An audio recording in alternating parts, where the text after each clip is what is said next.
Hello guys, मैं आ चुका हूँ एक और नए मान हुआ है या फिर स्टोरी बोल सकता हूँ, लेकिन वो मैटर नहीं करता। मैटर ये करता है कि मैं एक और न्यू सीरीज़ को लेकर आ चुका हूँ। तो आप लोग देखो एंड सपोर्ट करो, लाइक एंड शेयर सब्सक्राइब कर देना। और हाँ, डिस्क्रिप्शन में मेरा टेलीग्राम का चैनल का लिंक दिया है, उसके अंदर ज़रूर ज्वाइन कर लेना। और ऑल्सो हमारे फेसबुक पेज यानी यूट्यूब को ज़रूर से ज़रूर सब्सक्राइब कर लेना। पूरे 18 साल आंखें बंद रखने के बाद जब पहली बार मैंने आंखें खोली तो देखा कि बगल में सोई मेरी बीवी असल में इस देश की महारानी है, और जिस नौकरानी की मैं रोज गाल खींचता था वो तो दुनिया की सबसे बड़ी तलवारबाज है। और घर का वो पुराना कुत्ता, वो 40 लाख साल पुराना महाराक्षस निकला। दरअसल महारानी को डर था कि कोई मुझे अपने फायदे के लिए इस्तेमाल न करे, इसीलिए उन्होंने तमाम बड़े बड़े लोगों को आम लोगों के भेष में मेरी हिफाजत के लिए भेजा था। पर उन्हें क्या पता था कि मैं कोई असली हीरो नहीं हूँ। मैंने खुद अपनी आंखें और अपनी पाँव बंद की थी, क्योंकि दूसरी दुनिया से आए मुझ जैसे इंसान के पास एक सिस्टम था जो कहता था आंखें बंद करो और ताकत बढ़ती रहेगी। हाँ, शुरू में बिना आंखों के जीना बड़ा मुश्किल था। कोई काम नहीं, कोई कमाई नहीं, भूख से मरने की नौबत आ गई। तभी एक अमीर घर की लड़की मिली जो घर वालों की शादी की जिद से बचने के लिए एक फेक हस्बैंड ढूंढ रही थी। मुझे क्या एतराज था, बस आकर दी और फिर शुरू हो गई मेरी मजेदार जिंदगी। उस दिन मेरी आंखें बंद किए पूरे 10 साल हो गए थे। तभी अचानक सिस्टम का नोटिफिकेशन बजा, बधाई हो, इस बार तुमने जैकपॉट मारा है। सच में किस्मत खुल गई थी। सबसे ऊंचे लेवल का रिवॉर्ड मिला था, वज्र तलवार का दिल। उसी पल मेरे अंदर से एक ऐसी एनर्जी निकली जिसने आसमान को चीर कर एक बड़ी दरार कर दी। मैं खुद चौंक गया, अरे सच में आसमान फट गया। तुरंत सब एनर्जी वापस खींची और मन में बोला, अभी किसी को नहीं हराना, अभी बस चुप रहना है। मालिक, आप ठीक हो? नौकरानी नैलान यानरान भागती हुई अंदर आई, आंखों में हैरानी थी। मैंने कहा, अरे मैं एकदम ठीक हूँ, तू क्यों घबरा रही है? साथ ही उसका गाल खींच दिया, पुरानी आदत है। तभी मन में एक आइडिया आया, यानरान तलवार सीखना है? उसने गाल ढकते हुए धीरे से सिर हिलाया। हाँ मालिक, मैं मालकिन और आपकी हिफाजत करना चाहती हूँ। मैंने एक नाटकीय अंदाज अपनाया, हाथ पीछे बांधे और बड़े रहस्यमय तरीके से बोलने लगा। एक बार एक बूढ़ा भिखारी मिला था, उसने कहा कि मुझ में गजब की टैलेंट है। फिर उसने मुझे एक पुरानी तलवार की किताब दी। खुद को तलवार का उस्ताद बताता था, पर मुझे लगा नकलची है। मैंने वो किताब पढ़ी, कुछ बातें समझ में आई। आज तुझे वही बताता हूँ। शुरुआत में नैलान यानरान बस मेरी बात सुनने का नाटक कर रही थी, पर जैसे जैसे मैं सिस्टम से मिली बातें बताता गया उसकी सांस तेज होने लगी। आंखों में एक अजीब चमक आ गई, तलवार की एनर्जी उसके चारों तरफ घूमने लगी और फूलों जैसी शेप्स बनने लगी। थोड़ी देर बाद उसके पूरे जिस्म में एक झटका लगा, वो सीधे टॉप लेवल पर पहुंच गई थी। नैलान यानरान के मन में तूफान उठ रहा था। उसने मुझे ऐसे देखा जैसे कोई कमाल की चीज देख रही हो, पर मुझे लगा ही नहीं कि मैंने कुछ बड़ा कर दिया। बस एक जमाई ली और सोचने लगा कि सब्जी लेनी है। फिर लाठी उठाई और घर से निकल पड़ा। हमारा गांव देखने में तो एकदम सादा था, पर असल में यहाँ बड़े बड़े लोग छुपे थे। गांव का मुखिया असल में प्रधानमंत्री था, जो महारानी के हुक्म पर यहाँ बैठा था। जब उसने मुझे लाठी टेकते हुए आते देखा तो अपना चिंतित चेहरा छुपाकर मुस्कुरा दिया। तभी मुझे याद आया, सिस्टम ने एक नई चीज दी थी, फेस रीडिंग वाला हाथ। सोचा चलो इसी पर ट्राई करते हैं। बिना सोचे सीधे उनके गाल पर एक थप्पड़ लगाया और उनका चेहरा टटोलने लगा। वो तो गुस्से से लाल हो गए। इतने बड़े आदमी को इस तरह सबके सामने गाल थपथपाया जाए? पर मैं बोलता रहा, यार तुझमें तो जबरदस्त किस्मत है, ऐसी जगह बर्बाद क्यों कर रहा है? जा कहीं बड़ा काम कर। फिर और मजे लेने लगा, उनकी नाक पकड़ी और डांटने लगा। इतने साल हो गए, काम ढंग से किया, तरक्की हुई कुछ? पास खड़े नकली कोयला बेचने वाले सेनापति को हंसी रोकना मुश्किल हो रहा था। देश के सबसे ताकतवर मंत्री को एक अंधे आदमी की नाक से पकड़े देखना वाकई बड़ा मजेदार नजारा था। तभी लाल कपड़ों में महारानी मेदुसा आ गई। नैलान यानरान की बात सुनकर उनके मन में मेरे बारे में जानने की तेज इच्छा जागी थी और वो खुद देखने आ गई थी। मैं उस वक्त पास की सब्जी की दुकान पर पहुंच चुका था। दुकानदार असल में एक राजकुमार था जो सत्ता पलटने की फिराक में था। नाम था वांग चुआन। भाई प्याज है, वो पहले से परेशान था, मन में बावत के प्लान चल रहे थे। उसने ऊपर देखा, मुझे बचाना, और चेहरा काला पड़ गया। मुझसे नफरत करता था वो, क्योंकि उसे लगता था महारानी मेरी वजह से उससे दूर है। उसने सब्जी पटकी और मुझे सबक सिखाने उठा, पर मैंने पहले ही कहा, भाई लगता है तू उत्तर का है। सुन मेरी बात, जल्दी से अपने घर वालों को वहां से निकाल। उत्तर का राजा बगावत करने वाला है और उसका बेटा दिल्ली में घुस आया है। जल्दी ही पूरे खानदान का काम तमाम होगा। ये सुनकर वांग चुआन सन रह गया, गुस्सा डर में बदल गया। उसने कांपते हुए पूछा, तुझे कैसे पता? मैंने हल्की सी मुस्कान के साथ उसके कंधे पर हाथ रखा और कहा, अंधा हूँ इसलिए अंदर की बात दिखती है, इसमें कोई बड़ी बात नहीं। वांग चुआन का मुंह खुला रह गया। उसी वक्त महारानी मेदुसा वहां पहुंच गई। मुझे उनकी मौजूदगी पहले ही महसूस हो गई थी। मैंने मुड़कर उनकी तरफ मुस्कुराते हुए कहा, अरे आ गए। महारानी ने, पर मैं बिल्कुल बेफिक्र था। बोला, ये झूठ नहीं है। 3 साल पहले जब महारानी गद्दी पर बैठी तभी से उत्तर का राजा चुपके चुपके तैयारी कर रहा है, सेना बढ़ा रहा है, लड़ाके जमा कर रहा है, और अब उसका बेटा वांग चुआन खुद अपने हथियारों को लेकर राजधानी में आ गया है। बस एक इशारे का इंतजार है, फिर लाखों की फौज शहर पर टूट पड़ेगी। बात खत्म होते ही सन्नाटा छा गया। वांग चुआन बुद्ध बन गया। इतने सीक्रेट प्लान को मैंने इस तरह खोल दिया जैसे मौसम का हाल बता रहा हूँ। महारानी की आवाज सख्त हो गई, इसका कोई सबूत है? मैंने एक नाटकीय अंदाज में उंगलियां चटकाई और बोला, सुनो, आज मैं सबके सामने कैलकुलेट करके बताता हूँ। मैंने गिनती शुरू की और एकदम कॉन्फिडेंस से कहा, वांग चुआन के हत्यारे इस वक्त प्रधानमंत्री की हवेली में छुपे हैं और आज रात खून खराबे का प्लान है। नकली मुखिया यानी असली प्रधानमंत्री का मुंह खुला रह गया। ये अंधा सच बोल रहा है। महारानी ने एक नजर डाली और नकली शराब बेचने वाला सेनापति हवा की तरह गायब हो गया। थोड़ी देर बाद खबर आई, सच निकला, हवेली में छुपे हत्यारे पकड़े गए। वांग चुआन का दिमाग बंद हो गया। उसकी सारी ताकत छीनकर उसे घसीटते हुए ले जाया गया। जाते जाते उसने मुझे ऐसे देखा जैसे जान लेना चाहता हूँ, और मैं तो अपनी नेकी पर खुश था। उसकी पीठ पर चिल्लाया, भाई अभी भी कह रहा हूँ, घर वालों को निकाल वहां से। आज मैं मिला, समझ नसीब वाला। इस बात पर वांग चुआन को इतना गुस्सा आया कि उसने खून की उल्टी की और बेहोश हो गया। अगले दिन मैं आराम से लेटा था कि सिस्टम का नोटिफिकेशन आया, बधाई हो, तुमने एक बड़े विलन को रोका, रिवॉर्ड मिल रहा है, एक दुर्लभ जड़ी बूटी और बढ़िया डॉग फूड। वो जड़ी बूटी महारानी की पुरानी बीमारी ठीक कर सकती थी, पर मैंने सोचा पहले अपनी बीवी का ख्याल रखो। वो तो बस एक आम इंसान है, इसे खाने से उसकी उम्र 100 साल बढ़ जाएगी। मैंने उसे कूटकर एक साधारण दिखने वाले दलिये में मिला दिया। जानू, अभी से याद करने लगे? दरवाजा खुला, महारानी मेदुसा मुस्कुराते हुए अंदर आई। आज उन्होंने सादे कपड़े पहने थे, पर शाही अंदाज कहा जाता है। मुझे पहले ही उनके आने का एहसास हो गया था। मैंने मुस्कुराते हुए दलिये का कटोरा आगे बढ़ाया। लो, थकान उतारो। सुबह की धूप आंगन में फैली थी। बड़ा सुकून भरा नजारा था, जैसे कोई साधारण जोड़ा हो। महारानी थोड़ा रुकी। इतनी ताकतवर, इतनी डिसीजन लेने वाली औरत, पर उस पल कुछ अलग महसूस हुआ। उन्होंने चुपचाप कटोरा लिया, एक घूंट पिया, और अचानक उनकी आंखें फटी रह गईं। ये तो यिनमिंग सोल फ्लावर है जिसे वो सालों से ढूंढ रही थी, और इस अंधे ने उसे एक साधारण दलिये में मिलाकर यूं दे दिया जैसे कुछ हुआ ही ना हो। उनके पूरे जिस्म में एक गर्म लहर दौड़ गई। सालों पुरानी बीमारी पल भर में गायब हुई। मैंने रुमाल निकाला और उनके होंठ के पास का दलिया पहुंच दिया। उस एक छोटी सी हरकत पर महारानी का दिमाग एकदम ब्लैंक हो गया। सारी ताकत, सारी अथॉरिटी उस पल सब धुल गई। खानदान पुश्तों से सेवा करता आया है, अगर मैं कहूँ मेरे साथ काम करो तो करोगे? नहीं। मैंने तुरंत मना कर दिया। महारानी ने आंखें तरेरी। मैं कोई शेरनी हूँ क्या जो इतना मना कर रहे हो? वो नाराज होकर जाने लगी। तभी बाहर से एक तेज आवाज आई, सम्राट पधार रहे हैं। मैं चौंक कर उठ बैठा। अरे, कल बाजार में जो बात हुई, क्या वो इतनी जल्दी महारानी तक पहुंच गई? वो खुद मुझे रिक्रूट करने आई हैं। नैलान यानरान दौड़ती हुई आई, नाटक करते हुए बोली, मालिक, महाराज आ गए, जल्दी निकलो। वो मुझे खींच कर बाहर ले गई। तब तक मैं घुटने टेकने की कोशिश करता, एक हाथ ने मुझे थाम लिया। महारानी मेदुसा अपनी राजगद्दी पर टिकी थी, मुस्कुराते हुए देख रही थी। बोली, उठो, कोई जरूरत नहीं, हम यहाँ तुम्हें काम देने आए हैं। बहुत शुक्रिया, पर मैं इतना काबिल नहीं हूँ। महारानी ने जवाब नहीं दिया, बस नैलान यानरान को देखा। नैलान झट से मेरे कान के पास आई और धीरे से बोली, मालिक, अब मत करो ना नुकर। मालकिन दिल्ली चली गई हैं, जल्दी वापस नहीं आएंगी। क्या आप उनसे मिलना नहीं चाहते? मालकिन का नाम सुनते ही मैं रुक गया।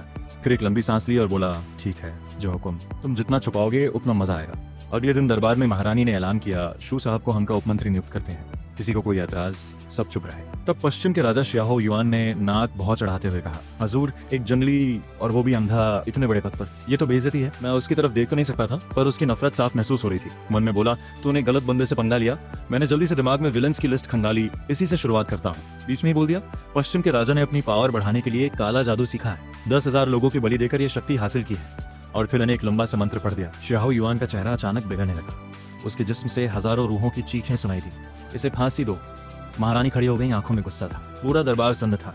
क्या ये अंधा सच में सब जानता है? तभी एक नौजवान अफसर बोला, हजूर, इसने जरूर पहले से जांच पड़ताल की होगी, ये कोई जादू नहीं। मैं उसकी तरफ मुड़कर आराम से कहा, अच्छा, तो फिर सुन, 3 साल पहले जो एग्जाम टॉपर बना था वो नकल करके आया था। तेरे बाप ने एग्जामिनर को रिश्वत देते वक्त डर था कि कहीं वो भूल न जाए, तो उसने जो कोड़ा गिफ्ट किया था उस पर तेरा बचपन का नाम गुड्डू खुदवा दिया था, है कि नहीं? वो अफसर एकदम पीला पड़ गया, टांगे कांपी और धड़ाम से गिर पड़ा। फिर उसे भी घसीटते हुए बाहर ले जाया गया। दरबार में सन्नाटा था। मैंने हल्की सी खांसी की और इत्मीनान से प्रधानमंत्री के सामने जा खड़ा हुआ। हाथ बढ़ाया और उनके बूढ़े चेहरे पर टटोलने लगा। प्रधानमंत्री झेंप और गुस्से से मरे जा रहे थे। मैंने गंभीर होते हुए कहा, प्रधानमंत्री जी, मेरे गांव में एक मुखिया है, नाम है झेंग जूझोंग। उसकी जन्म कुंडली और किस्मत बिल्कुल आपसे मिलती है। मुझे तो लगता है ये आपका बिछड़ा हुआ भाई है। प्रधानमंत्री का चेहरा फड़कने लगा। वो जानते थे कि वो मुखिया खुद उनका ही भेस है, पर सबके सामने मानना पड़ा, हाँ, ऐसा एक बड़ा भाई है। दरबार में फुसफुसाहट शुरू हो गई। प्रधानमंत्री रोने रोने को हो गए। जिंदगी भर की इज्जत एक पल में मिट्टी में मिल गई। उन्होंने दयनीय नजरों से महारानी को देखा। महारानी थोड़ी शर्मिंदा होकर हाथ हिलाया। बस, दरबार खत्म। मैं खिसकने की सोच ही रहा था कि महारानी ने आवाज दी, शू साहब, आप दिल्ली में न रहो, चलो पैलेस में रहो, काम भी आसान रहेगा। मैं थोड़ा चौंका, ये मेरे साथ इतनी फ्रेंडली क्यों है? फिर भी मैंने विनम्रता से मना किया, बहुत शुक्रिया, पर घर में बीवी इंतजार कर रही होगी, देर हुई तो वो चिंता करेगी। बीवी, महारानी के मन में एक अजीब सी हलचल हुई। अपनी बीवी से बड़ा प्यार है तुम्हें? मैंने एक लंबी सांस ली और अपनी पुरानी स्टाइल में बोला, दुनिया में बहुत कुछ है, पर जो 3 चीजें सबसे जरूरी हैं वो है सुबह, शाम और मेरी जान। महारानी मेदुसा का चेहरा लाल हो गया। उन्होंने जिंदगी में ऐसा सीधा और जोशीला इजहार कभी नहीं सुना था। दिल धड़कने लगा। शर्म में बोल बैठी, तुमने अच्छा कहा। फिर तुरंत मुंह दबाया और तेज कदमों से भाग गई। मैं सिर खुजाता रहा, ये हुआ क्या। फिर घर वापस आया, दरवाजा खुला तो जानी पहचानी खुशबू आई। अरे तुम कब आई? महारानी थोड़ा शर्माते हुए मिली। मैं मन ही मन खुश हो गया। हाथ पीठ पे बांधे आंगन में टहलते हुए सोचा, अच्छा है दिल्ली में अब घर भी है, काम भी है। तभी एक कोने से एक पुराना सा देसी कुत्ता भौंकता हुआ निकल आया। जा ये क्या तरीका है, मालिक घर आए हैं, दिखता नहीं। मैंने एक हल्की सी ठोकर मारी। वो असल में एक महाशक्तिशाली दिव्य जीव था, देश का रक्षक। जमीन पर लुढ़का, फिर उठा और गुस्से में झपटने लगा। मुझे एक पल के लिए खतरा महसूस हुआ। बिना सोचे एक तलवार की एनर्जी छोड़ दी। उस डिवाइन कुत्ते के सारे रोंगटे खड़े हो गए। उस ताकत के आगे उसकी रूह कांप गई और अगले ही पल पूरा एटीट्यूड बदल गया। पूंछ हिलाने लगा, मेरे पैर चाटने लगा। मैंने मुस्कुराते हुए उसका सिर सहलाया। बस इतना ही तो चाहिए था। पहले क्यों नहीं माना? मैलान नियांद्रान पास खड़ी थी, दंग रह गई। ये डिवाइन जीव असली कुत्ते से भी ज्यादा चापलूस निकला। अगले दिन सुबह मैंने सिस्टम की दी हुई जड़ी बूटियां आंगन में लगाई और डिवाइन डॉग फूड का कटोरा निकाला। वांग चाय, खाना तैयार। दिव्य जीव को लगा मैं ये सस्ता खाना कभी नहीं। और अगले पल मैंने उसका मुंह कटोरे में दबा दिया। खुशबू ने सारा घमंड तोड़ दिया। ये तो वो दुर्लभ डिवाइन फूड था जो हजारों साल में एक बार मिलता है। एक पल रुका, फिर सिर झुकाकर खाने लगा। पूंछ फैन की तरह हिलने लगी। यार ये तो बहुत बढ़िया है। तभी दोनों लड़कियां बाहर आई। आंगन में चमकती जड़ी बूटियां देखकर मैलान नियांद्रान को लगा शायद नींद में है। महारानी मेडुसा के पैर लड़खड़ाए, लगभग गिर पड़ती। और सबसे बड़ा शौक, देश का दिव्य रक्षक जंजीर से बंधा कटोरे में मुंह डालकर खाना खा रहा था, जीभ लटकाए। मैलान नियांद्रान ने झट से कटोरा छीना और स्टोरेज रिंग से एक डिवाइन मांस का टुकड़ा निकाला। आप तो देश के रत्न हैं, ये सस्ती चीजें आपके लिए नहीं। जंजीर खोलने लगी, पर कुत्ते ने उस मांस को देखा, नाक फुलाई और उपेक्षा से मुंह फेर लिया। इससे तो दांत भी नहीं भरेंगे। उस कटोरे में जो था वो कहीं ज्यादा था। मैलान नियांद्रान की आंखें फटी रह गई। वांगचाई ने खुद अपने पंजे से जंजीर वापस गले में डाली और मेरे पास आकर पूंछ हिलाते हुए लिपट गया। महारानी ने आकर पूछा, तुमने इसे क्या खिला दिया? ये तो डिवाइन जीव है, पर हो गया है तुम्हारे पीछे पागल। मैंने हंसते उसे सहलाया, कुछ नहीं, गांव में कुत्ते पालने का एक्सपीरियंस है, ये बस मुझे पसंद करता है। महारानी का मुंह फड़का, कुछ कह नहीं सकती थी। तो आंगन की चमकती जड़ी बूटियों की तरफ देखकर बोली, और ये सब? मेरे पास जॉब तैयार था। आज सुबह एक बूढ़ा आदमी सब्जी बेच रहा था, बेचारा लग रहा था तो सारा खरीद लिया और यहीं लगा दिया। गुस्सा मत हो, पैसे फिजूल तो नहीं किए। महारानी ने उन जड़ी बूटियों को देखा जो आधी दिल्ली खरीद सकती थी और माथा पकड़ लिया, पर उनके अपने भी राज थे तो चुप रही। नाश्ते के बाद वो काम पर निकल गई। मैलान नियांद्रान रुकी, बोली, मालिक कल पैलेस से ऑफिशियल ड्रेस आई है, पहन कर देखो। उसने दरवाजे के पीछे से एक 3 ग्रेड की अफसरी पोशाक निकाली। बॉस से मिलना है, थोड़ा फॉर्मल तो लगना चाहिए। मैलान आमतौर पर तलवार पकड़ती है, पर आज उसके हाथ नरम थे, बस कभी कभी उंगलियां मेरे सीने को छू जाती थी। इस ठंडी तलवारबाज का चेहरा लाल हो जाता और वो झट से हाथ खींच लेती। रहने दो, मैं खुद कर लूंगी। पर आज वो अड़ी रही। चेहरा तवे जैसा गर्म था, हाथ कांप रहे थे, फिर भी पूरा 1 घंटा लगाकर कॉलर ठीक किया। फिर राहत की सांस ली, माथे पर पसीना था। मैंने लाठी उठाई और बोला, चलो प्रधानमंत्री के घर चलते हैं। बाजार में चलते हुए चारों तरफ से बातें सुनाई दे रही थी। सुना, महारानी का नया चहेता एक अंधा है, 3 ग्रेड का अफसर बन गया। अरे भाई, असली एम्परर को पता चला तो अच्छा थोड़ा देगा। मैलान नियांद्रान ने टोपी झुकाई और आंखें ऊपर कर ली।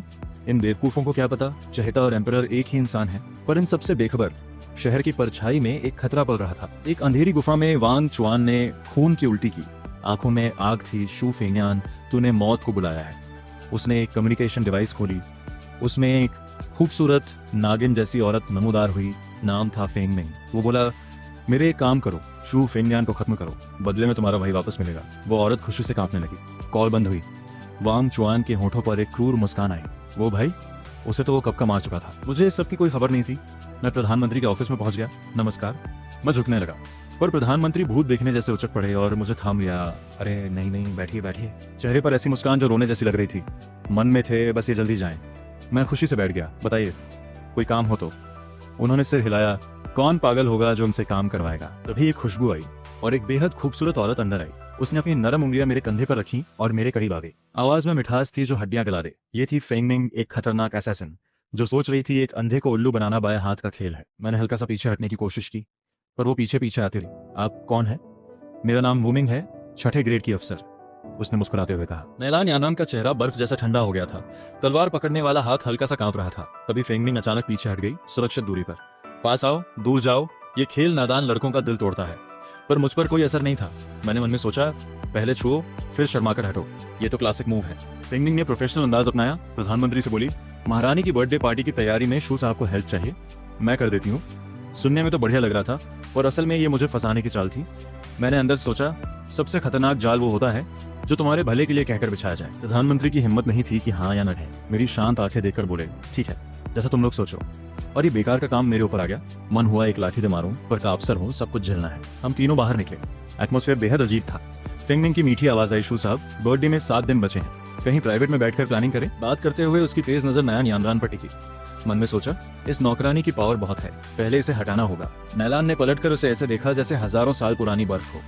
फेंगमिंग ने मुस्कुराकर नजर वापस दे दी। दोनों की नजरें टकराई, हवा में चिंगारियां थीं, मैं बीच में था। सब इग्नोर करते हुए लाठी थपथपाई, यार सबसे पहले खाना, बाकी सब बाद में। तो परफेक्ट है, मैं दिल्ली में नहीं हूँ, घर भी नहीं, एक बार खाना खिला दो। फेंगमिंग ने तुरंत अपना प्लान बदला और नरम आवाज में बोली। नैलान यानरान ने तुरंत कड़क आवाज में कहा, नहीं, घर में मालकिन है, थोड़ा शर्म करो। बस खाने की बात है, कोई बड़ी बात नहीं। तुम तो बस नौकरानी हो, बड़ी बोलती हो, कोई नहीं जानता था कि तुम भाभी हो। फेंगमिंग ने भोली आंखें बनाकर कहा। बात बिगड़ती जा रही थी।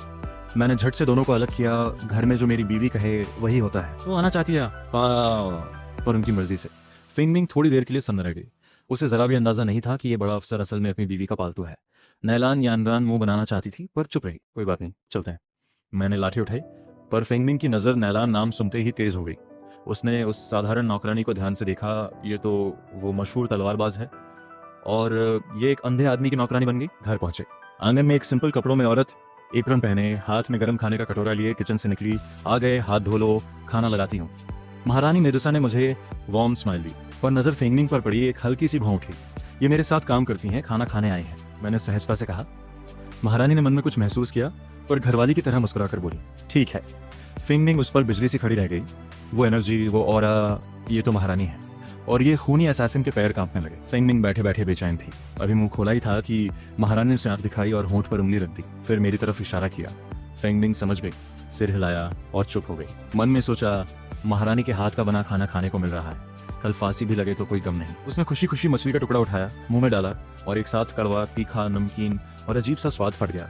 फेंगमिंग का दिमाग घूम गया। थूकने ही वाली थी कि देखा, मैं और नैलान यानरान भी गर्दन अकड़ाकर अजीब चेहरा बनाकर निकल रहे हैं। महारानी को कुछ लगा, खाना ठीक नहीं है क्या? मैंने सच बोला, बहुत बढ़िया है। फेंगमिंग ने झटपट अंगूठा दिखाया, जिंदगी बचानी थी। नैलान यानरान चुपचाप चाय से कुल्ला करने लगी। महारानी ने देखा, फिर फेंगमिंग के फिगर पे एक नजर डाली और पूरी मछली की प्लेट उसकी तरफ खिसका दी। अच्छा लगा तो और खाओ। फेंगमिंग की स्माइल जमी रह गई, आंखें बंद, आंसू बहाते हुए कोयला खाने जैसे पूरी प्लेट साफ कर दी। आंखें खुली तो लगा दादी नानी बुला रही हैं, और लो अभी तो बहुत है। महारानी ने मुस्कुराते हुए एक और प्लेट बढ़ाई। फेंगमिंग का मुंह भर आया। मैं अब और नहीं देख सका, उठकर बोला, लाओ मैं थोड़ा ठीक करता हूँ, ये मेरी पहली रसोई है, बर्बाद नहीं होने दूंगी। महारानी की आवाज में अनजाने में एक रॉयल वार्निंग आ गई। मैंने नरमी से हंसते हुए कहा, आपने गलत कहा, आपने तो नींव रखी है, मैं बस थोड़ा रंग चढ़ाया हूँ। जैसे बादशाह ने नक्शा बनाया, मंत्री ने सजाया, दोनों ने मिलकर किया। आपके बिना शुरुआत होती तो मेरी फिनिशिंग कहाँ होती? आंगन में सन्नाटा छा गया। महारानी की चॉपस्टिक्स हाथ से गिर पड़ी। फेंगमिंग भी हैरान रह गई, ये इजहार है या बस बात? मीठा तो शहद से भी ज्यादा था। फेंगमिंग ने चुपके से देखा, खून बहाने वाली महारानी के कान अनार जैसे लाल हो गए थे। नैलान यानरान ने झटपट छोटी नोटबुक निकाली और ये बात नोट कर ली। महारानी दुनिया की सबसे पावरफुल है, पर इस तरह की बातें सुनने की आदत नहीं थी। थोड़ी देर बाद मैं खाना ठीक करके वापस आया। महारानी ने तुरंत एक टुकड़ा उठाया, स्वाद जीभ पर पड़ा और पूरी बॉडी एक पल को काम गई। आंखों में एक चमक आई जो पहले कभी नहीं आई थी। ये हंसी उन्होंने एम्परर बनने के बाद पहली बार किसी के सामने ऐसे दिखाई थी। लो थोड़ा और। मैंने उनकी प्लेट में और डाल दिया। महारानी का वो बड़प्पन वाला अंदाज कहीं गायब हो गया था। धूप में उनकी छोटी सी मुस्कान चमक रही थी। आंखों में एक लड़की वाली मासूमियत थी। बस नहीं हुआ मुझे। नैलान यानरान पास बैठी थी, उसकी चॉपस्टिक्स हिली ही नहीं, खाना कम और दूसरों का प्यार ज्यादा देखने को मिला था। आधे घंटे बाद महारानी अफसोस के साथ उठी। ढेर सारे काम इंतजार कर रहे थे। जाते ही फेंगमिंग उचकी, साहब बर्थडे पार्टी प्लानिंग करनी है। उसकी आंखों में एक अजीब सी चमक थी। मैंने कहा, जल्दी क्या है? फिर वांगचाई की तरफ देखा, चल बाहर। उस डिवाइन जीव ने एक दबी हुई आवाज निकाली। उसे जमीन से चिपक कर बैठना था, ये किसी भी तरह से उसे मंजूर नहीं था। मैंने रस्सी खींची, वो नहीं हिला। मैंने ठोकर लगाई, उठ, नहीं तो आज रात तुझे पका दूंगा। वो गुस्से से उछला, पर अगले पल मैंने धीरे से कहा, 3, 2, 1। इसके बाद एक दाना नहीं मिलेगा। अगले ही सेकंड वो उछलकर खड़ा हो गया, पूंछ हिलाने लगा, मेरे पैर चाटने लगा। इज्जत? वो तो डिवाइन फूड के सामने कुछ भी नहीं। मैं खुशी से उसे लेकर निकला। नैलान यानरान और फेंगमिंग एक दूसरे को देखकर चुपचाप पीछे चल दिए। तभी एक बड़े जनरल शू मोशुआन तेज कदमों से दिल्ली में दाखिल हुए। उनका चेहरा गुस्से से लाल था। बॉर्डर पर जांच में पता चला था कि आधे से ज्यादा कमांडर्स बागी वांग युआन के साथ मिले हुए थे। उन्होंने घोड़े पर बैठे बैठे ही रिपोर्ट लिखी और जल्दी से महारानी के पास भेजी। फिर सोचा, पहले शू फेंगनियान से मिलते हैं, कोई सोल्यूशन निकलेगा। पर रास्ते में जो नज़ारा देखा वो याद आने वाला था। मैं एक टेड़ के पास खड़ा था, बड़बड़ा रहा था, जल्दी कर, इतनी देर से घुमा रहा हूँ। कुत्ते ने इधर उधर देखा, कोई जानने वाला नहीं। नैलान भी चुप रहेगी। हिम्मत करके पैर उठाया। ठीक उसी पल मेरी आवाज़ आई और वो जम गया, रुक नहीं सका। एक काम हो गया, साथ में सिर धीरे धीरे घुमाया। जनरल की नज़र से नज़र मिली। जनरल वहीं खड़े रह गए, आंखें मिली। ये देश का डिवाइन रक्षक एक पेड़ के नीचे सड़क किनारे ऐसे कुत्ते ने पैर नीचे किए और एकदम ब्लैंक एक्सप्रेशन के साथ दूसरी तरफ देखने लगा। वो फ्रेंडशिप एक झटके में खत्म हो गई। मुझे किसी के आने का अंदाजा हुआ। हंसते हुए कंधे पर हाथ रखा। अरे भाई तुम दिल में, चलो चाय पिलाता हूँ। जनरल ने जैसे तैसे कहा, बस किसी से मिलने आया था। पास खड़ी फेंगमिंग सन थी। ये तो 6 देश जीतने वाले जनरल हैं और इनके सामने इस अंधे की हालत। नैलान यानरान ने धीरे से मेरी बांह खींची। मालिक, बर्थडे पार्टी याद है? हाँ, सही कहा। मैंने माथा ठोका। जनरल से बोला, आज काम है, माफ करना, फिर कभी बैठते हैं, और रस्सी खींचकर वापस चल दिया। तभी सिस्टम का नोटिफिकेशन बजा, बधाई हो, एक बड़े विलन को कमजोर किया। रिवॉर्ड, एक टॉप लेवल टेक्निक और 20 साल की प्योर एनर्जी। एक झटके में मेरे अंदर पावर की बाढ़ आ गई, सीधे अगले बड़े लेवल पर पहुंच गया। और बोनस, 3 ऐसे क्लोन्स बना सकता था जो मेरी ही 60% ताकत रखते हैं। वापस आकर मैं और फिंगमिंग बगीचे में बैठकर पार्टी की प्लानिंग करने लगे। उधर वांग चुआन को पता चला कि उसके बॉर्डर के आदमी पकड़े गए। गुस्से में उसने एक पुराना अजीब सा आंख जैसा पत्थर निकाला, बड़े पुराने जमाने की चीज जिस पर ये निशान लगे वो छुप नहीं सकता। उसने एक्टिवेट किया, सोचा फिंगमिंग की जासूसी करें, पर स्क्रीन पर जो दिखा उससे दोबारा बिजली गिरी। बगीचे में फूल उड़ रहे थे। फिंगमिंग दोनों हाथों पर ठोड़ी टिकाए बड़ी बड़ी आंखों से मुझे देख रही थी।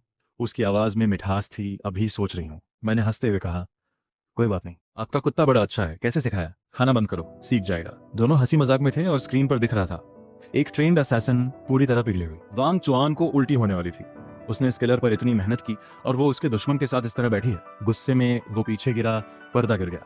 उसने खुद को समझाया, नहीं, जरूर वो उसे फंसा रही है, पर खुद को ही पता था ये एक्सक्यूज बेकार है। घर में कोई नहीं था, सीधे काम क्यों नहीं किया? उधर बगीचे में फिंगमिंग ने पूछा, साहब बर्थडे पार्टी कैसी होनी चाहिए? मुझे हंसी आई। ये तो बस एक बड़ा कंपनी इवेंट है। पहले फेस्टिव माहौल बनाओ, फिर बड़े बड़े लोगों को बुलाओ, खाना पीना हो, फिर कुछ एंटरटेनमेंट, डांस, पोएट्री, म्यूजिक, सबसे गिफ्ट्स लो, अंत में एक फाइट कंपटीशन। मैंने एक रेडीमेड प्लान निकाला और उसे दे दिया। फिंगमिंग ने ऐसे लिया जैसे खजाना मिल गया। माथे से लगाया, पढ़ने लगी, साहब ये तो कमाल है। साथ में आंखें भी चमकाती रही, पर एक अंधे पर यह सब बेकार था। फिंगमिंग ने सोचा, मैं इतनी मेहनत से आंखें मार रही हूँ और इसे पता तक नहीं। वैसे सुना है एक मशहूर किलर का नाम भी फिंगमिंग है। वो वांग चुआन के बारे में क्या सोचती होगी? मैंने मन में प्लान करते हुए पूछा। फिंगमिंग ने एक पल रुककर नफरत से कहा, घमंडी आदमी जिसमें जिंदगी है बस। फिर मेरी तरफ देखकर नरम होकर बोली, वांग चुआन और साहब की तुलना हो ही नहीं सकती। मैंने चुपचाप सिर हिलाया। इस लड़की में जबरदस्त टैलेंट है, पर इसे पता नहीं कि उसका भाई कब का जा चुका है और वो बिकार में वांग चुआन की नौकरी कर रही है। उधर वांग चुआन ने गुस्से में कीमती कप तोड़ा और अंधेरे में चिल्लाया, 7 तलवारों वाले उस्ताद, इन दोनों को खत्म करो। परछाई से एक बूढ़ा आदमी निकला, कमर पर 7 छोटी छोटी तलवारें। चुपचाप झुका और हवा में गायब हो गया। मैं बगीचे में बैठा था। फिंगमिंग थोड़ी टिकाए देख रही थी। नैलान यानरान तलवार लिए पास खड़ी थी। अचानक एक हवा चली, फूल उड़े और पीठ के पीछे बिना आवाज के 7 तलवारें एक साथ निकली। ठीक उसी वक्त मैं उठा, आलस में लाठी पीछे की तरफ घुमाई, सटाक उस उस्ताद की कलाई पर लग गई। 7 तलवारें छनछनाती हुई जमीन पर गिर गईं। वो सन्न रह गया।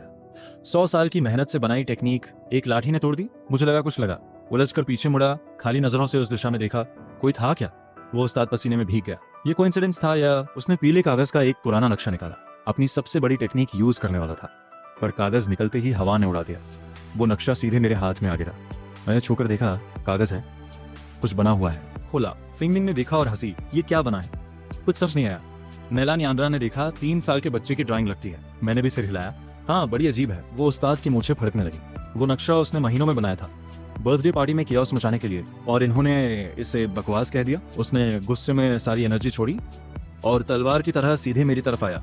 मैं उसी वक्त झुककर नक्शा देख रहा था। उसका वार खाली निकल गया। वो रुक नहीं पाया और सीधे कुत्ते के घर में जा घुसा। वांगचाई अंदर सो रहा था। आउच! गुस्से में बाहर निकला और भौंकने लगा। मैंने आवाज सुनकर पूछा, वांगचाई क्या हुआ? चूहा आया क्या? वो उस्ताद घर से निकला, सिर पर तिनके लगे थे। इतनी बेइज्जती उसने कभी नहीं झेली थी। वो फिर हमला करने को था कि मेरे हाथ में डिवाइन डॉग फूड का थैला देखा। उसके पेट ने गद्दारी की, जोर से बोला।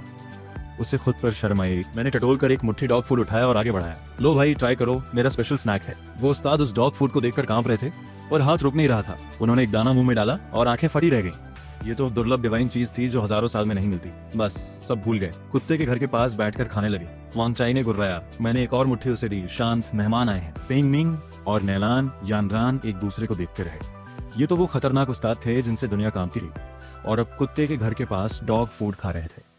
तभी दरवाजे पर कदमों की आवाज आई। महारानी मेदुसा अंदर आई।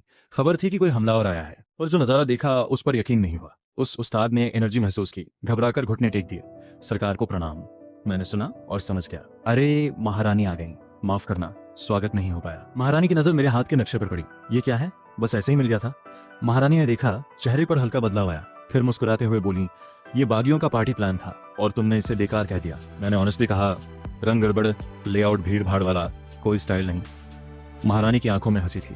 बर्थडे पार्टी अब ऑफिशियली मेरे जिम्मे थी। फेंग मिंग दबी हंसी हंस रहे थे। वो उस्ताद अभी भी कुत्ते के घर के पास बैठे थे, खाएं या न खाएं वाली हालत। महारानी ने उन्हें गार्ड्स के हवाले किया। जाते जाते उनकी नजर उस डॉग फूड के थैले पर थी। मैंने सिर हिलाया, बेचारे सच में भूखे लग रहे थे। महारानी पास आई, पार्टी के लिए कुछ चाहिए हो तो बताओ।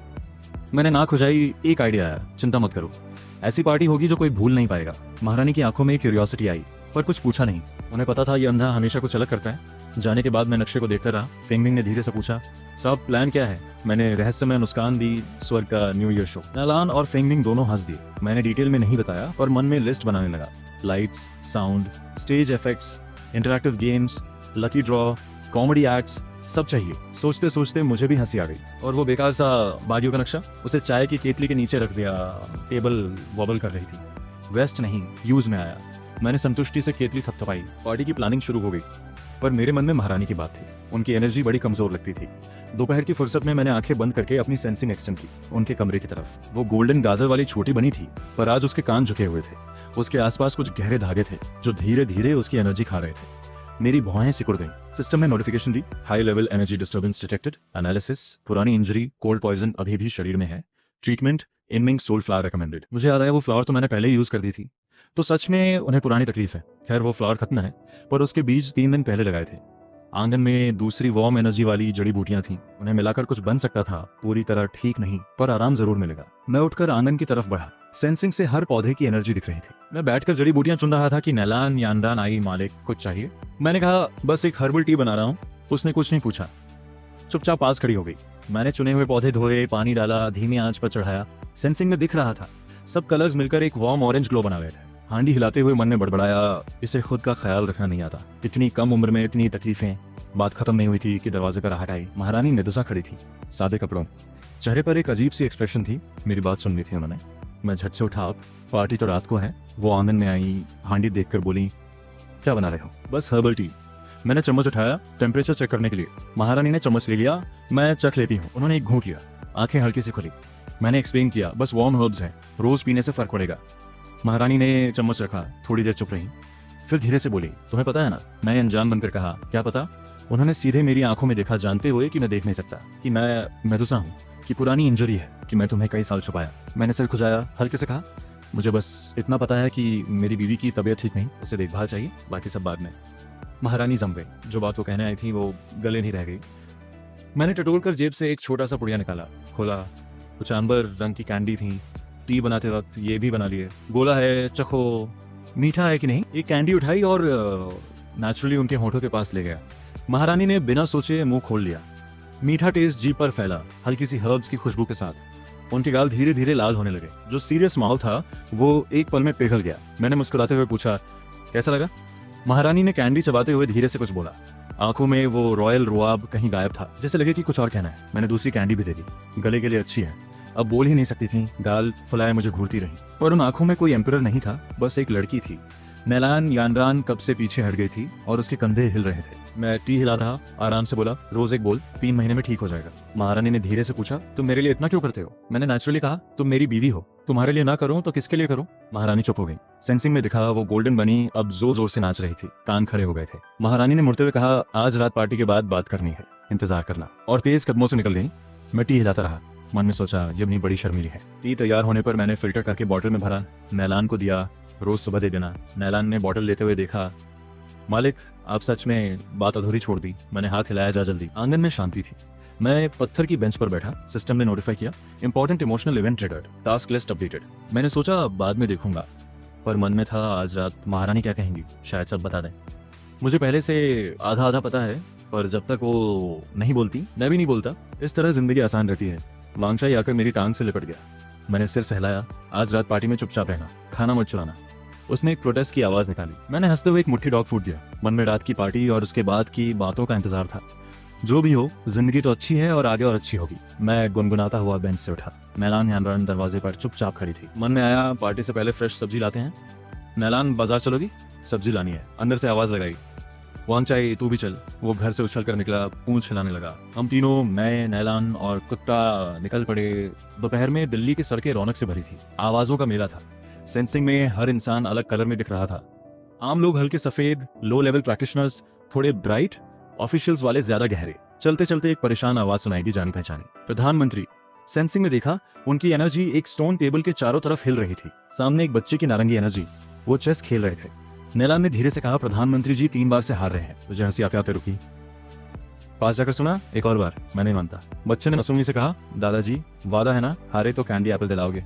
मैंने टोका, भाई आज लक नहीं है। प्रधानमंत्री ने देखा, मुझे देखकर चेहरा बना, इज्जत और शर्म दोनों एक साथ। फिर बोले, आओ भाई तुम ही खेलो। मैं वैसे भी बाहर निकला था, बैठ गया, आंखें बंद की। सेंसिंग में पूरा चेस बोर्ड दिख रहा था, हर पीस अपनी एनर्जी के साथ। बच्चे ने कहा, अंधे चाचा आपकी बारी। मैंने हाथ बढ़ाया, पीस ढूंढी, एक जगह रखी। बच्चा थोड़ा रुका। प्रधानमंत्री को जैसे झटका लगा, अरे ये तो कमाल है। हर मूव सिंपल लगता था, पर हर बार बच्चे का अटैक रुक जाता। बच्चे का चेहरा लाल होने लगा। जब फाइनल पीस रखी, बच्चा रो पड़ा। अंधे चाचा ने चीटिंग की, पर कैंडी एप्पल भी मांगना नहीं भूला। प्रधानमंत्री खुशी से उछले, 2 कैंडी एप्पल दिलाता हूँ। बच्चा रोते हुए मुस्कुराया और भाग गया। प्रधानमंत्री ने हैरानी से कहा, भाई ये तो कमाल की बात है। मैंने हंसकर कहा, बस लक था। असल में सेंसिंग में खेलना और आंखें खोलकर खेलना एक जैसा है। तभी एक ऑफिशियल प्लेन क्लोज में तेजी से आया। प्रधानमंत्री के कान में कुछ कहा, चेहरा सीरियस हो गया।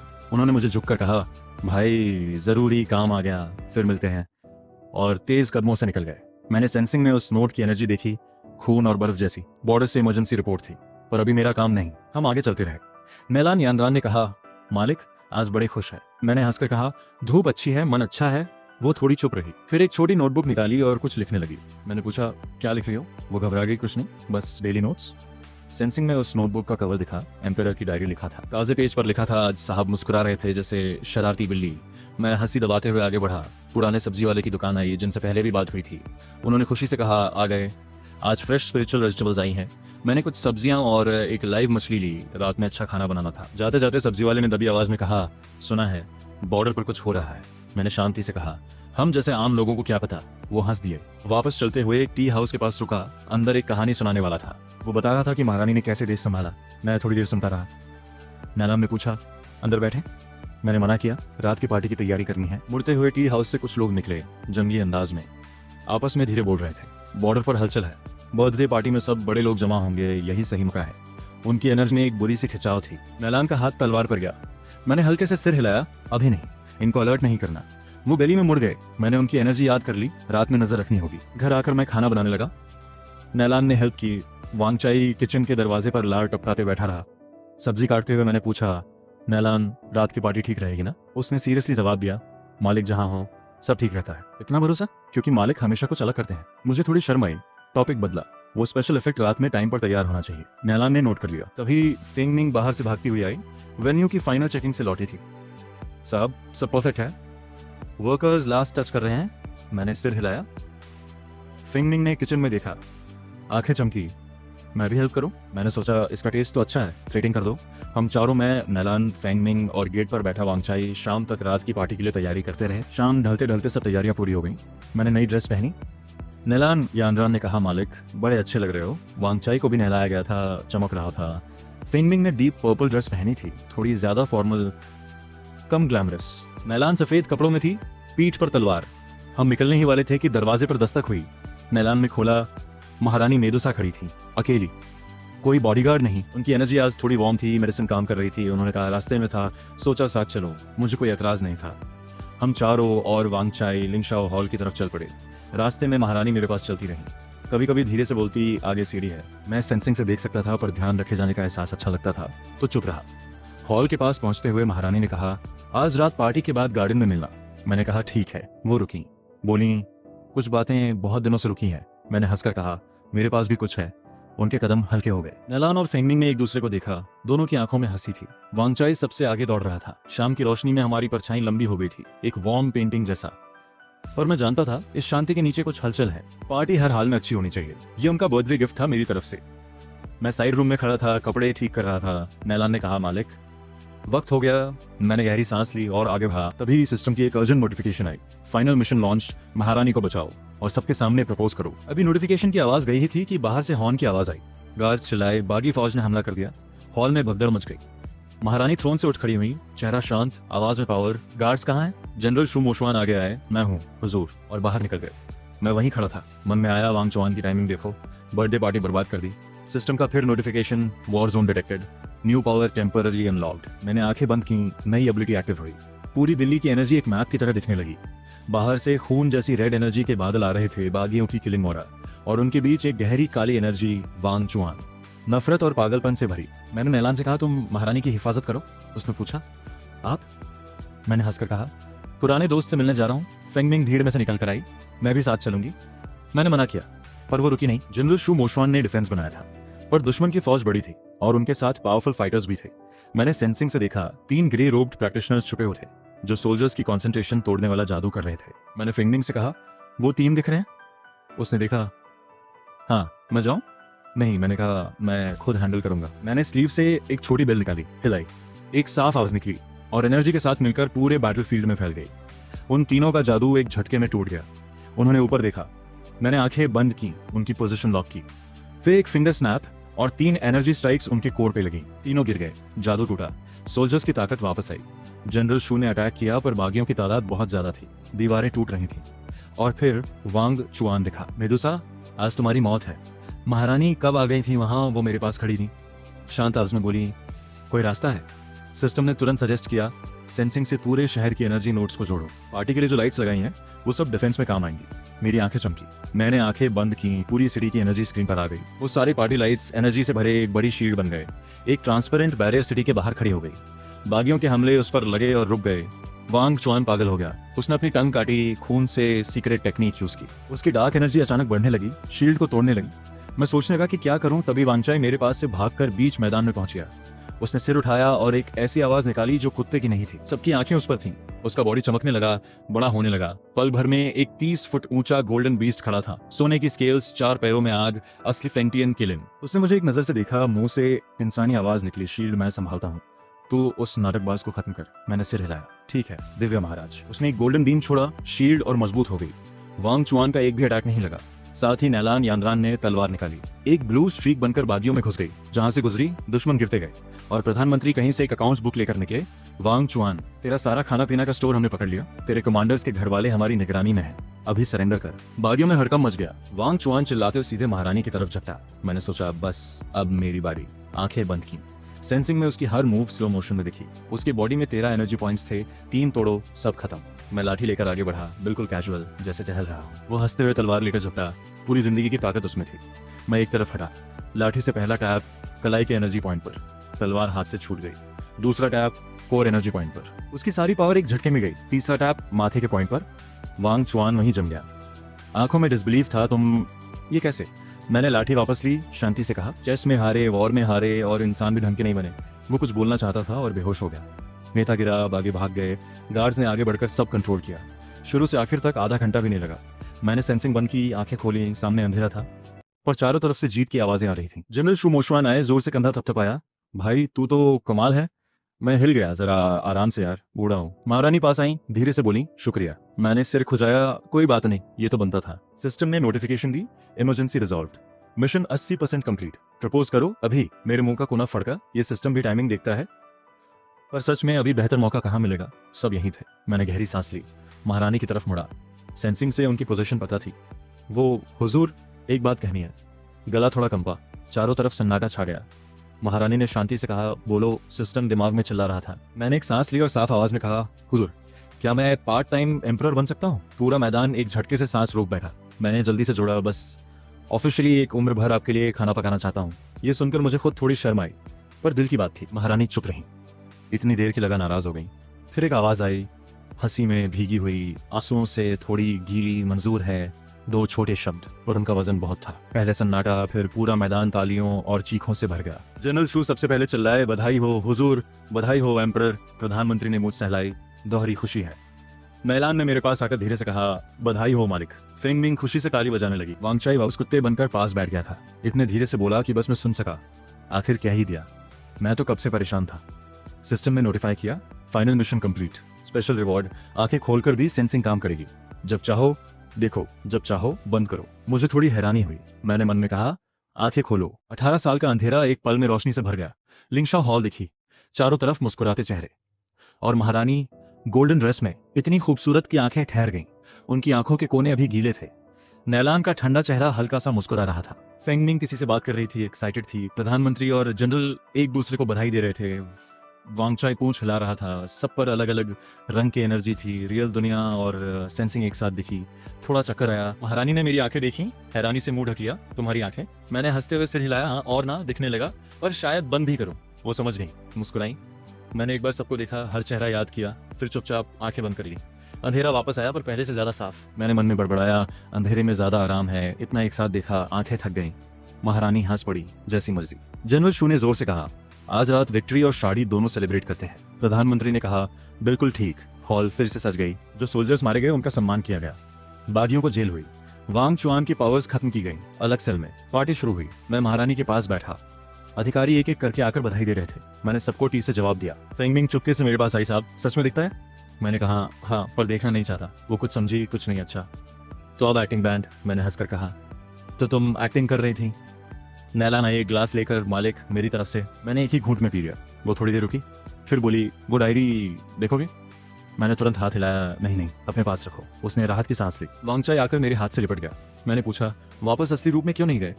उसने एक आवाज निकाली। मतलब था, कुत्ता बनना आसान है और डॉग फूड बेहतरीन है। मैंने हंसते हुए एक मुट्ठी स्पेशल डॉग फूड दिया। महारानी मेरे पास झुकी। आज के लिए शुक्रिया। मैंने कहा, मुझे शुक्रिया वो कि जिंदगी भर खाना खिलाने दिया। वो हंसी। तो रसोई तुम्हारी। मैंने हाथ ठोका। डन। रात गए, पार्टी खत्म हुई। महारानी ने जाते हुए कहा, गार्डन वाली बात कल। मैंने कहा, ठीक है। घर पहुंचते पहुंचते रात हो गई। नैलान सो गई। मैं आंगन में अकेला बैठा था। आंखें खोली। चंद की रोशनी में आंगन शांत था। वो जड़ी बूटियां हल्की सी ग्लो कर रही थी। वो दुनिया जो पहले सिर्फ महसूस होती थी, अब दिख रही थी, जिंदा, खूबसूरत। पर थोड़ी देर बाद आंखें बंद कर ली। अंधेरा, पर पहले से ज्यादा भरपूर। सिस्टम ने पूछा, क्या तुम खुश हो? मैंने उल्टा पूछा, तुम्हें पहले से पता था? सिस्टम थोड़ी देर चुप रहा। मेरा काम था तुम्हें सही रास्ता दिखाना।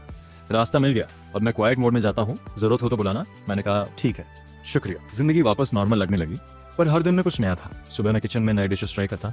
महारानी डॉक्यूमेंट साइन करती, मैं पास बैठकर टी बनाता। कभी कभी सेंसिंग से उनकी बनी देखता। अब वो हेल्थी थी, उछल कूद करती थी। ग्रे थ्रेड्स कहीं नहीं थे। नैलान मेरी बॉडीगार्ड और हेल्पर। अब पूरी दिल्ली जानती थी कि वो एम्परर के खास हैं। कोई उनसे उलझता नहीं था। फेंगमिंग में थी, शादी की प्लानिंग कर रही थी, मन लगाकर। प्रधानमंत्री चेस खेलने आते, जनरल शराब लेकर। वांगचाई रोज खाता, सोता और कभी कभी जनरल से छेड़खानी करता था। 1 महीने बाद महारानी ने ऑफिशियल डिग्री निकाली, मुझे पिंकियन एम्परर घोषित किया। जब यूनिक डिग्री पढ़ने आया, मैं किचन में सूप का टेस्ट ले रहा था। सुना, सिर हिलाया और सूप में नमक डालता रहा। वो यूनक दंग रह गया। शादी 3 महीने बाद तय हुई। फेंगमिंग दौड़ने लगी। नैलान को भी पकड़ कर ले गई। मैं सबसे फ्री था, खाना पकाता, कुत्ता घुमाता, कभी दरबार में जाकर किसी ऑफिशियल को सेंसिंग से देखता। दिन बीतते रहे। एक दिन महारानी ने किताब बंद करके पूछा, जानना नहीं चाहते? उस रात मैं क्या कहने वाली थी? मैं संतरे छील रहा था। बोला, जब चाहोगी खुद बताओगी। वो थोड़ी देर चुप रही, फिर बोली, मुझे पहले से पता था तुम अंधे नहीं हो, और सिस्टम की बात भी जानती थी, क्योंकि मेरे पास भी एक है। नाम है एम्प्रेस ट्रेनिंग सिस्टम। काम है अच्छी रूलर बनना। संतरे छीलना रुक गया तो हम दोनों एक ही नाव में हैं। उन्होंने हाँ ना दोनों में सिर हिलाया। तुम्हारा सिस्टम ज्यादा फ्रेंडली है, मेरा तो बस काम देता है, और फेल होने पर पेनल्टी। मैंने हंसते हुए संतरा आगे बढ़ाया, तो अब दोनों मिलकर मिशन करेंगे। उन्होंने संतरा लिया, मुस्कुराई। कुछ दिन बाद नैलान एक डायरी लेकर आई, प्रॉपर बाइंडिंग वाली। मालिक, ये कॉपी है, शायद देखना चाहें। मैंने खोला। पहले पेज पर वो दिन जब मैंने उसे तलवार सिखाई थी। आगे रोज के छोटे छोटे पल, कैसे खाना बनाया, कुत्ता घुमाया, किससे बात की। उसकी नजर में मैं एक ऐसा बेवकूफ था जो आंखें बंद रखता था, पर सबसे ज्यादा देखता था। मैंने डायरी बंद करके वापस किया। अच्छा लिखती हो, पर आगे मत लिखना। वो लाल हो गई, सिर हिलाया। फेंगमिंग के भाई की खबर आई, वो जिंदा था। एक किसान के घर में पला था, मजबूत लड़का था। फेंगमिंग ने उसे देखा और रो पड़ी। वो लड़का अजनबी था, पर दीदी को मानने को तैयार था। मैंने उन दोनों के लिए दिल्ली में घर का इंतजाम किया। फेंगमिंग और भी मेहनत से काम करने लगी। प्रधानमंत्री ने चेस खेलते हुए कहा, बॉर्डर की समस्या खत्म हो गई। उस दिन तुमने हिंट दिया था, तभी से तैयार था। मुझे याद आया, वो ब्लडी पेपर की एनर्जी। जनरल ने बताया, वांग चुआन जेल में पागल हो गया था। ये नहीं हो सकता, ये नहीं हो सकता। मैंने बस सिर हिलाया। शादी का दिन आया। पूरी दिल्ली में जश्न था। मैंने एम्परर की ड्रेस पहनी, महारानी ने क्राउन और रॉयल ड्रेस। हम साथ खड़े थे लाखों लोगों के सामने। उन्होंने धीरे से पूछा, घबरा रहे हो? थोड़ा। मैं ज्यादा। सेरेमनी के बाद हम चेंबर में आए। उन्होंने क्राउन उतारा। बोली, इस पूरी जर्नी में सपना सा लगता था। मैंने आंखें बंद रखते हुए सीरियसली कहा, सपना नहीं है, सच है और रहेगा। वो मेरे कंधे पर टिक गई। बाहर पूरा चांद था, तारे थे। जिंदगी ऐसे ही चलती रही। मैं हर सुबह जल्दी उठकर नाश्ता बनाता। सेंसिंग में जो दिखता था, लोगों की एनर्जी, उनकी भावनाएं, वो आंखों से देखने से कहीं ज्यादा था। महारानी पूरी तरह ठीक हो गई थी। कोल्ड पॉइजन का नाम ओ निशान नहीं था। जब वो काम करती मैं पास बैठकर चाय बनाता। कभी कभी कोई आइडिया देता, अच्छा हो या बेकार, वो हमेशा सीरियसली सोचती। हम एक दूसरे के साथ एक दिन के बाद एक दिन, बस ऐसे ही। एक दिन मैं आंखें बंद करके वांग चाय को खाना खिला रहा था। महारानी पास बैठी थी, डॉक्यूमेंट्स देख रही थी। नैलान दूर सोड प्रैक्टिस कर रही थी। प्रधानमंत्री और जनरल कहीं से लड़ते हुए आ गए। वाटर सप्लाई पहले बनाए या सिटी डिफेंस, दोनों अपनी अपनी पर अड़े थे। उनकी आवाज़ें, नैलन की सोड की आवाज़, वांग चाय का खाने का शोर, सब एक साथ। और मुझे अचानक बड़ी तसल्ली हुई।